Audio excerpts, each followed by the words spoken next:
అందరికీ నమస్కారం. ఈరోజు కొంతమంది అంటే ఎవరో ఒకళ్ళిద్దరు జర్నలిజానికి సంబంధించిన వ్యక్తులు రేషన్ వాహనాలకు సంబంధించినటువంటి తమ అభిప్రాయాలను గత ప్రభుత్వం చేసినటువంటి విధానానికి సంబంధించి కొన్ని మీడియా ముఖంగా తెలియజేయడం అనే విషయాన్ని నేను చూశాను. వాళ్ళు చెప్తోంది ఏంటి అంటే, రేషన్ డీలర్ల దగ్గర ఉన్నప్పుడు అవినీతి జరిగేది పెద్ద ఎత్తున. 100 కేజీలు బియ్యంలో 30 కేజీలు వీళ్ళు సొంతగా అమ్ముకొని ఉండేవాళ్ళు, 70 కేజీలు డెలివరీ చేసేవాళ్ళు. దాని మూలంగా అప్పట్లో వాళ్ళకి ఆదాయం వచ్చేది. రేషన్ వాహనాలు ఇంటికి వచ్చి ఇవ్వడం మొదలుపెట్టిన తర్వాత అవినీతి అనేది లేకుండా పోయింది. డీలర్లకి ఆ డబ్బులు అనేవి అందకే రేషన్ డీలర్లలో వ్యతిరేకత పెరిగింది. జగన్కి అది ఒక వ్యతిరేకత అని చెప్పేసి వాళ్ళ యొక్క వివరణ. బట్ వాస్తవాలు చెప్తాను నేను ఇప్పుడు. అంటే నేను చూస్తున్నటువంటి ఊర్లో, మా ఊర్లో లేదా నా కుటుంబంలో, మా పక్క ఊర్లో, మా అమ్మ వాళ్ళ ఊరు, అక్క వాళ్ళ ఊరు, బంధువుల ఊర్లు, వీటికి సంబంధించినటువంటి జనాలలో ఏం జరుగుతుంది, మేము ఏం భావిస్తున్నాం అనే దాని గురించి మాత్రమే మాట్లాడతాను. గతంలో స్టోర్లో అంటే రేషన్ షాపులకు వెళ్ళి రేషన్ తెచ్చుకునేటప్పుడు ఎలా అయితే రేషన్ బియ్యం తినడానికి ఇష్టపడని వాళ్ళు ఎవరైతే ఉంటారో వాళ్ళు కేజీ 10 రూపాయల కింద అక్కడే డీలర్కే ఇచ్చేసి ఆ 10 రూపాయలు వీళ్ళు తీసుకొచ్చుకునేవాళ్ళు. యథావిధిగా అదే ఇప్పుడు కూడా రేషన్ డీలర్లు వాహనాలతో ఇంటికి తీసుకొచ్చి ఇస్తున్నా సరే సేమ్ అదే జరుగుతోంది. ఇప్పుడు 25 కేజీలు ఒక ఇంటికి రావాలి అంటే 25 కేజీలకి 250 రూపాయలు డబ్బులు ఇచ్చేస్తున్నారు. రేషన్ బియ్యం వాళ్ళే తీసుకెళ్ళిపోతున్నారు. రేషన్ వ్యాన్లో వచ్చి తీసుకున్న వాళ్ళు ఎవరైతే ఉన్నారో ఆ కాంట్రాక్ట్, ఆ జాబ్లు వాళ్ళే తీసుకెళ్ళిపోతున్నారు. ఎలాంటి మార్పు లేదు దానికి సంబంధించి, దీనికి సంబంధించి.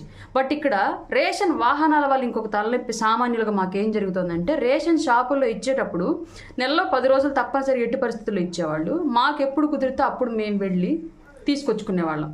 ఇది జనరల్గా మాకు దగ్గరలో ఉంటాయి కాబట్టి గ్రామాలు అండ్ పట్టణాలకు దగ్గరలో ఉండే పల్లెటూర్ల విషయం. అంటే సుదూర ప్రాంతాల్లో ఎక్కడన్నా రేషన్ షాప్ ఒక ఊర్లో ఉండి తండాలు ఇంకెక్కడన్నా దూరంగా ఉన్న వాళ్ళకి మేబీ అక్కడికి వెళ్ళి తెచ్చుకోవడం ఇబ్బంది అవుతుందేమో. మరి వాహనాలు వాళ్ళ ఇళ్ళకెళ్ళి ఇస్తనే ఎప్పటికైనా, లేదంటే అది కూడా అట్లాగే జరుగుతుందో, ఎక్కడో దూరాన్ని పెడితే ఆ వెహికల్ తీసుకెళ్ళి తెచ్చుకోవడం అనేది నాకైతే తెలీదు. జనరల్గా పట్టణాలకు దగ్గరలో ఉన్నటువంటి గ్రామాలు, రోడ్డు వసతి అన్ని సవ్యంగా ఉన్నటువంటి గ్రామాలకు సంబంధించిన విషయం మాత్రం నేను చెప్తున్నాను. రేషన్ షాపులకు వెళ్ళి 5 రోజుల పాటు 10 రోజుల పాటు ఎప్పుడు మాకు కుదిరినప్పుడు తెచ్చుకునేవాళ్ళం. బట్ ఇవాళ రేషన్ వాహనాల వల్ల వాహనాలు వాళ్ళ ఇళ్ళకెళ్ళి ఇస్తనే ఎప్పటికైనా, లేదంటే అది కూడా అట్లాగే జరుగుతుందో, ఎక్కడో దూరాన్ని పెడితే ఆ వెహికల్ తీసుకెళ్ళి తెచ్చుకోవడం అనేది నాకైతే తెలీదు. జనరల్గా పట్టణాలకు దగ్గరలో ఉన్నటువంటి గ్రామాలు, రోడ్డు వసతి అన్ని సవ్యంగా ఉన్నటువంటి గ్రామాలకు సంబంధించిన విషయం మాత్రం నేను చెప్తున్నాను. రేషన్ షాపులకు వెళ్ళి 5 రోజుల పాటు 10 రోజుల పాటు ఎప్పుడు మాకు కుదిరినప్పుడు తెచ్చుకునేవాళ్ళం. బట్ ఇవాళ రేషన్ వాహనాల వల్ల వాళ్ళు సైరన్ వేసుకొని కుయ్యి మనది ఒక ఎమర్జెన్సీ లాగా వచ్చి ఇప్పుడు తీసుకుంటేనే వీధిలో ఒక మూలను ఎక్కడో పెడుతున్నారు. ఆ మూల అందరం పోయి అక్కడ నించోవాలి. అప్పుడు తీసుకుంటేనే ఇస్తాడు. ఇన్ కేస్ ఆ మూల నుంచి ఇంక మిస్ అయ్యి వెళ్ళాడంటే మళ్ళీ రాడు. ఇంకో బజార్కి వెళ్తే ఇంక 2-3 బజార్లు అయినా సరే వాళ్ళు ఎక్కడికుంటే అక్కడికి వెళ్ళేసి మేము అప్పుడే తెచ్చుకోవాలి. ఇన్ కేస్ ఆ ఏరియాలో ఆ రోజు తిరగడం అయిపోయింది అంటే ఇంక తర్వాత ఇవ్వట్లేదు. ఈ నెలలో తీసుకోకపోతే నెక్స్ట్ మంత్, ఆ మంత్ది, ఈ మంత్ది కలిపి ఇవ్వాలి కదా, అట్లా కూడా ఇవ్వట్లేదు.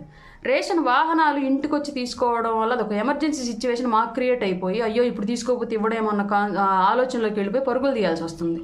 దానివల్ల సామాన్యులకు మాకు అది కొంచెం ఇన్కన్వీనియంట్గానే ఉంది తప్ప కన్వీనియంట్గా అయితే లేదు. ఇది నా అభిప్రాయం. అలాగే నాలాంటి మా సరౌండింగ్స్, మా పరిసర ప్రాంతాల్లో ఉన్నటువంటి వాళ్ళందరి అభిప్రాయం కూడా ఇదే.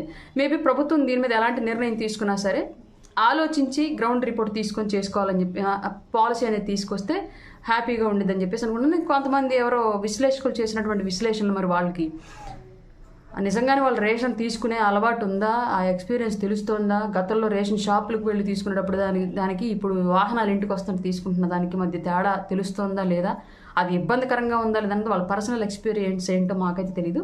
మా ఎక్స్పీరియన్స్ అయితే ఇది.